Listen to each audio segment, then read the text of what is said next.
Everyone, welcome to Smooft. Sorry, मैं आज बहुत ज़्यादा दिनों के बाद आई हूँ इस चैनल पे, बट मैं दूसरे चैनल पे बहुत एक्टिव थी और मैं इंस्टाग्राम पे बहुत एक्टिव थी। बट क्योंकि मैं इस पे इसलिए एक्टिव नहीं थी क्योंकि वन तो मेरी हेल्थ की थोड़ी लगी पड़ी है और सेकंड मैं शादियों वादियों में काफ़ी बिजी थी और भी चीज़ें थी और मेरी शक्ल को बिल्कुल इग्नोर कर दिया जाए तो मैं भद्दी दिख रही हूँ तो अब मैं कुछ कर नहीं सकती। लिप बाम शिप बाम लगा के आई हूँ। वैसे मैं ऐसी बात नहीं है कि मैं बिल्कुल ही कोई थटिया रूप में हूँ, नहाई भी हूँ।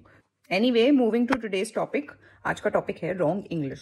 ठीक है, जो बहुत ही कॉमन कुछ ऐसी चीजें हैं, कोई बड़ी बेसिक चीजें हैं जो रॉन्ग बोलने में, आइदर इन स्पोकन इंग्लिश और रिटन इंग्लिश या स्पेलिंग वेलिंग का तो मैं इतना बताऊंगी नहीं, या वो कैब की भी हम इतनी बात नहीं करेंगे।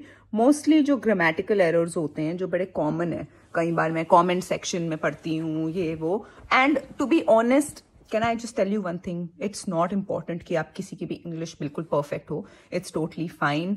और ऐसे बहुत सारे हाउस होल्ड्स हैं, हम इंडिया में रहते हैं और काफ़ी घरों में मेन लैंग्वेज जो उनकी होती है वो उनकी मदर टंग इंग्लिश नहीं है। ऑफ कोर्स नहीं है।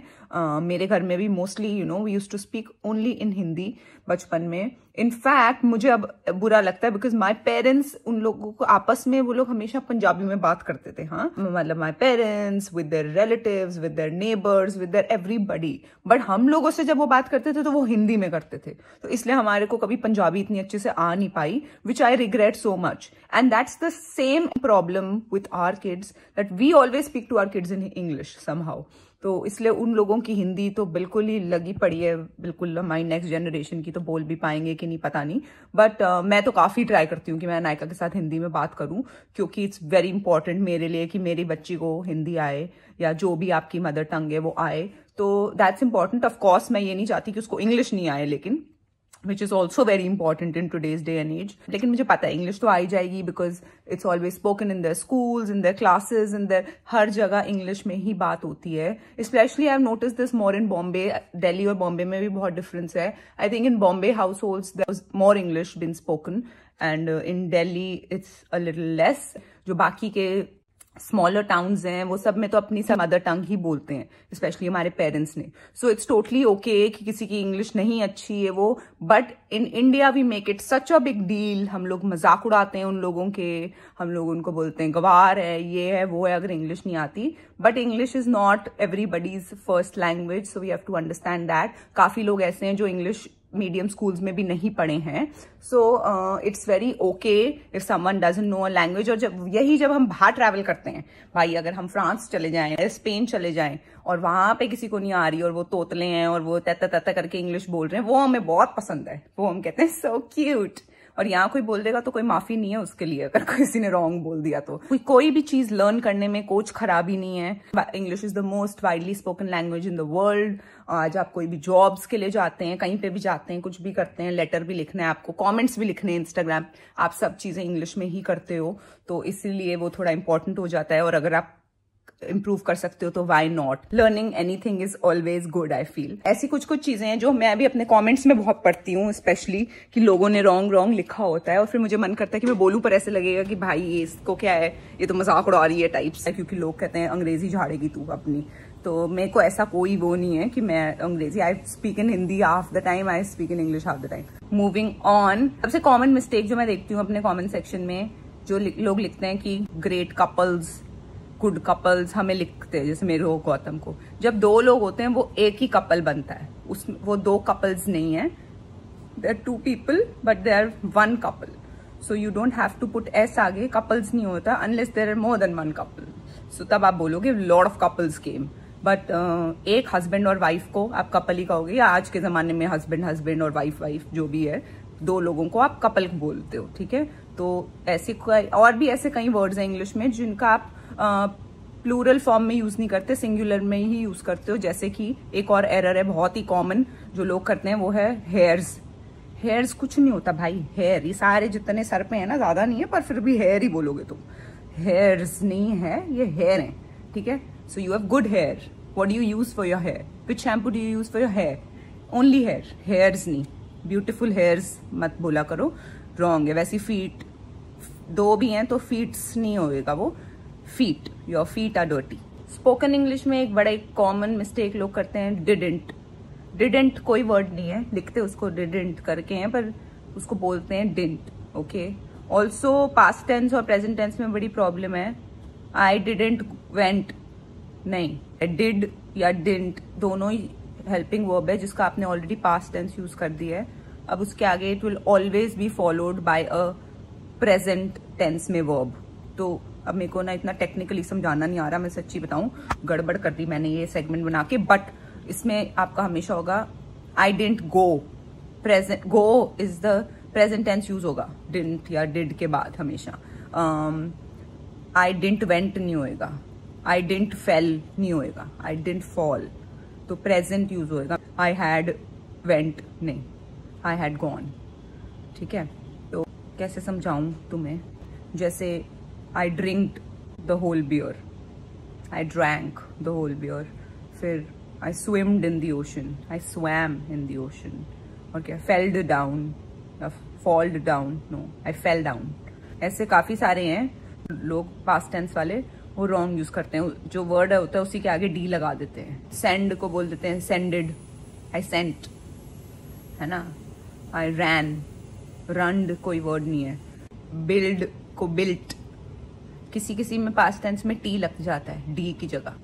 जैसे आई गाइड, आई गाइडेड हिम, तो ई डी लग गया, वो ठीक है. आई स्लाइड, आई स्लाइडेड नहीं आएगा, स्लिड.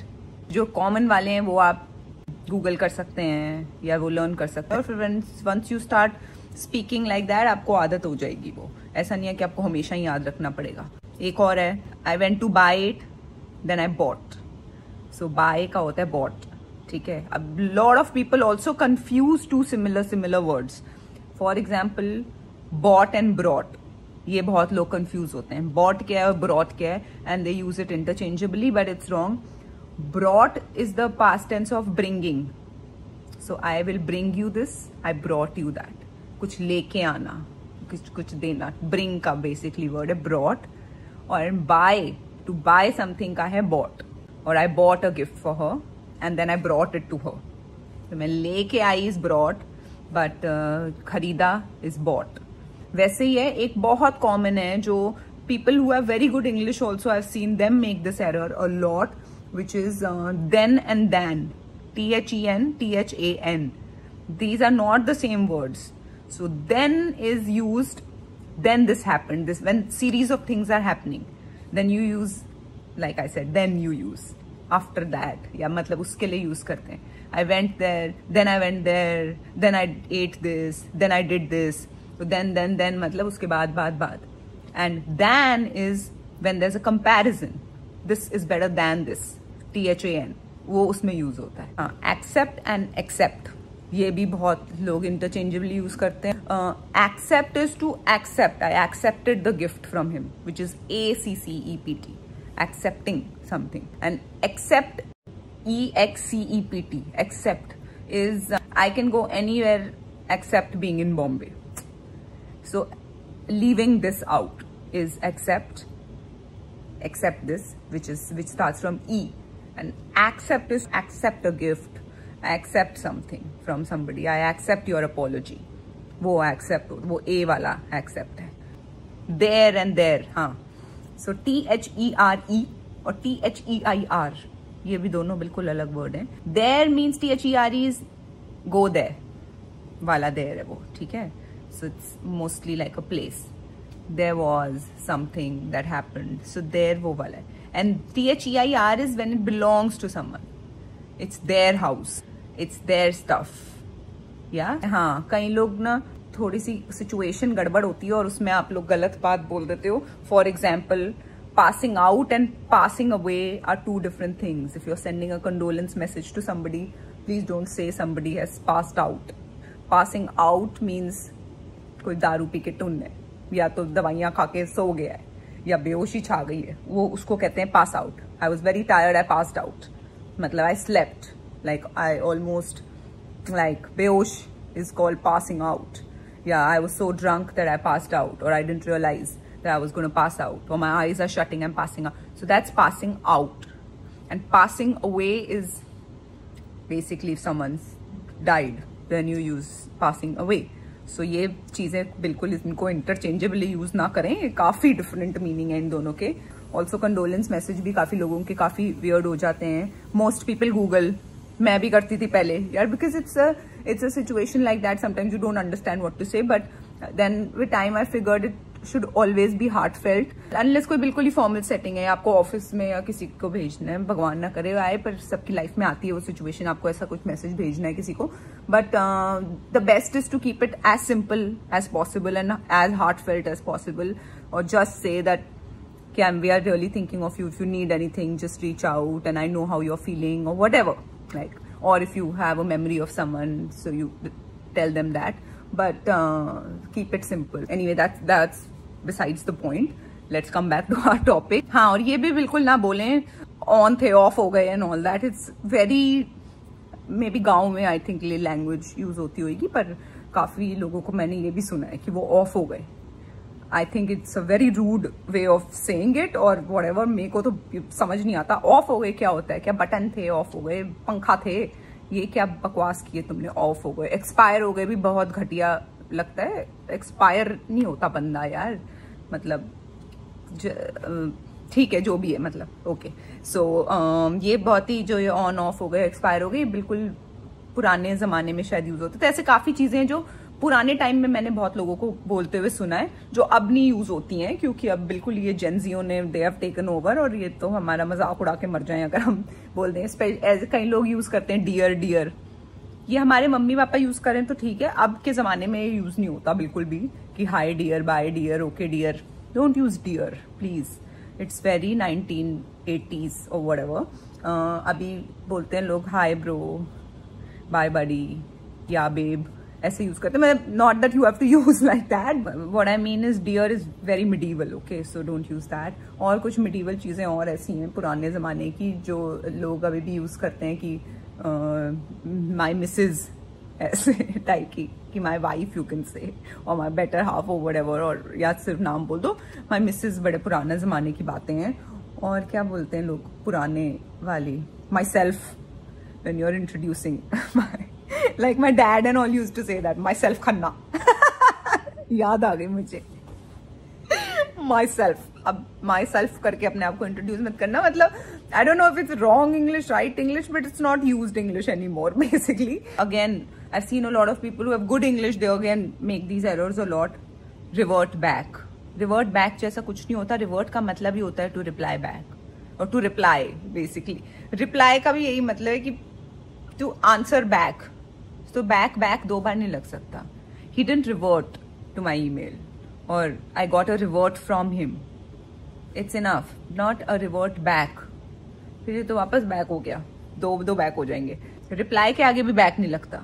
रिप्लाई का मतलब ही होता है to answer back. So I replied back, नहीं, आई रिप्लाइड. कोप अप, कोप का मतलब ही होता है to overcome. He is coping up with it, नहीं, ही इज कोपिंग, सिर्फ कोप लगेगा. मोर बेटर, मोर बेटर कोई वर्ड नहीं होता. Both are better, both are better नहीं हो सकता. Both are good, that's the correct way of saying it. आपको दोनों चीजें अच्छी लग रही हैं, both the things are good, both the options are good. Both are better नहीं हो सकती. बेटर का मतलब ये है कि one has to be better than the other. Your and your, ये तो बहुत कॉमन है. मतलब कई बार ये तो बिल्कुल ही ना ऑटो करेक्ट भी बर्बाद कर देता है हमारी वो, क्योंकि लिखने में वो कई बार ऑटो करेक्ट हो जाता है फोन पे. Your YOUR and one is UR के लिए यूज करते हैं. Your YOU''RE. अपोस्ट्रोफी होता है वो ऊपर जो वो लगता है ना, क्या कहते हैं, ऊपर वाला कॉमा. हाँ, तो वो उसको कहते हैं अपोस्ट्रोफी. तो वो वाला योर जो है YOUR''RE, that means you are doing it. So वो वाला डालेंगे हम अपोस्ट्रोफी डाल के. समझ रहे हो? नहीं, कैसे समझाऊं? योर. सो दिस YOUR पहले समझा देती हूँ. Your house, your stuff, your girlfriend. So that's YOUR, simple, it's yours. ठीक है, YOURS वो सिंपल है. एंड फिर YOURE वाला जो है वो है UR का short form. You are going to go there, so you are going to go there. It's just a short form for UR. उसको वैसे यूज करना है. समझ नहीं आ रही कि मैंने आपको एक भी चीज ढंग से समझाई है कि नहीं, बट आई थॉट मैं ये सेगमेंट कर पाऊंगी, but it was a bad idea. I agree and I think I should stop. Next segment है हम लोग बात कर सकते हैं, स्किन केयर की बात कर सकते हैं, मेकअप की दोबारा बात कर सकते हैं, क्योंकि इसलिए नहीं क्योंकि मैंने कभी करी नहीं है, बहुत बार करी है, पर क्योंकि बहुत सारा सामान है और नेक्स्ट व्लॉग में आ रहा है फिर से गिव अवे। आप लोगों को मिलेंगे बहुत अच्छे प्रोडक्ट्स उसमें, और इस बार होंगे 5 लकी विनर्स। कमेंट से चूज करूंगी, ये कैसे करूंगी वो बता दूंगी अगले व्लॉग में। आपको कुछ प्रोडक्ट्स यहाँ पड़े हैं जो मुझे दिख रहे हैं, ऑर्डिनरी के सामान, क्लिनिक के सामान, Bobbi Brown, MAC, Estee Lauder, ये और कौन कौन भेजता है मुझे सामान, मेकअप के बहुत सारे ब्रांड्स हैं, मसाबा के पड़े हुए हैं, कील्स के पड़े हैं, और कौन से, बहुत सारा सामान पड़ा है, ड्रॉर्स भर रहे हैं, फट रहे हैं। इनफैक्ट शैम्पू कंडीशनर भी हैं, वो देखती हूँ, सनस्क्रीन है, बहुत कुछ है भाई, तो वो सारी चीजें मैं देती हूँ जरा गिव अवे में। पिक्सी बहुत अच्छा ब्रांड होता है, सामने दिख गया है, भर गया मेरा, ड्रॉर्स में जगह नहीं है, तो अब मैंने यहाँ पे कचरे लगाए हुए हैं। थप्पड़ मारेगा गौतम मुझे ना एक दिन सीधा ही। एनीवे गाइज, ये सेगमेंट यहाँ खत्म हो गया। I am sorry for a very flop kind of a segment, but I thought it will be good. और मैं इंग्लिश सिखा पाऊंगी, पर मेरे को शायद खुद सीखने की जरूरत है पहले। हाउ टू टीच इंग्लिश पे मैं क्लासेस लूंगी और फिर से तुम्हें सिखाऊंगी, but I still post it because बहुत टाइम से डाला नहीं अपने चैनल पे, इसलिए I post it. But let's hope the next segment is going to be slightly better than this, and of course it will be because it's also going to be a giveaway. So keep watching Smooft, follow करते रहो यार, and I am really sorry क्योंकि आप लोग तो follow कर रहे हो, पर मैं ही वीडियो नहीं डाल रही थी। बहुत अच्छे वीडियोस डालूंगी अगली बार मैं, ठीक है? Okay bye, thanks for watching.